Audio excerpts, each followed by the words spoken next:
Rocky star Yash birthday special toxic మూవీలోంచి glimpse లాంటి video అయితే వచ్చింది భయ్య. దీన్ని గ్లిమ్ అని చెప్పలేము, టీజర్ అని చెప్పలేము, అలా అయితే ఉంది. అయితే రాకీ స్టార్ యష్ అనమాట కారు నుంచి దిగాడు భయ్య. స్టైలిష్ గా నడుస్తూ ఉన్నాడు. మౌత్ కి అనమాట ఒక సిగరెట్ పెట్టుకున్నాడు, హెడ్ కి ఒక క్యాప్ పెట్టుకున్నాడు, చేతిలో అనమాట ఒక స్టిక్ పెట్టుకుని వెళ్తున్నాడు.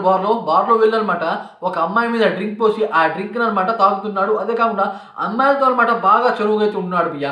టాక్సిక్ అంటే అర్థం ఏంటి? విషయం అని, విషంగా ఉంటాడు అని చెప్తున్నాడు బియ్య. అదే కాకుండా మ్యూజిక్ చాలా బాగుంది బియ్య. అలాగే కట్అవుట్ కూడా చాలా బాగుంది.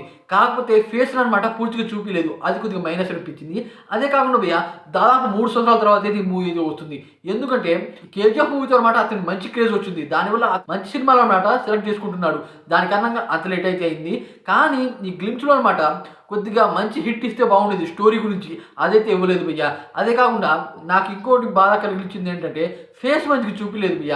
ఇది కొద్దిగా మైనస్ అనిపించింది. ఎందుకంటే 3 సంవత్సరాల తర్వాత వస్తున్న సినిమాకి అనమాట మన హీరో యష్ గారిది కట్అవుట్ అలాగే ఫేస్ని మంచిగా చూపిస్తే బాగుంటుంది అనిపించింది.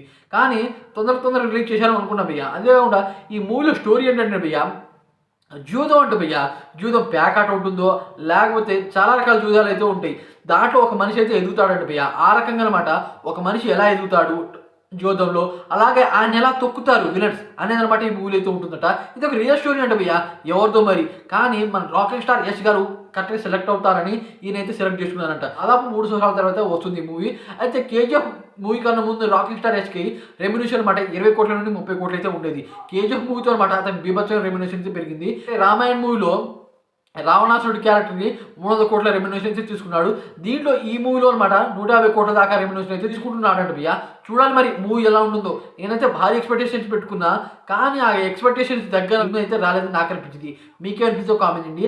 అలాగే ఈ వీడియో మీకు ఎలా అనిపిస్తుందో కూడా కామెంట్ చేయండి. అలాగే వీడియోకి లైక్ చేసి ఛానల్ సపోర్ట్ చేసి సబ్స్క్రైబ్ ఫ్రెండ్స్ అండ్ మంచి అప్డేట్స్ ఇస్తూ ఉంటారు ప్లీజ్.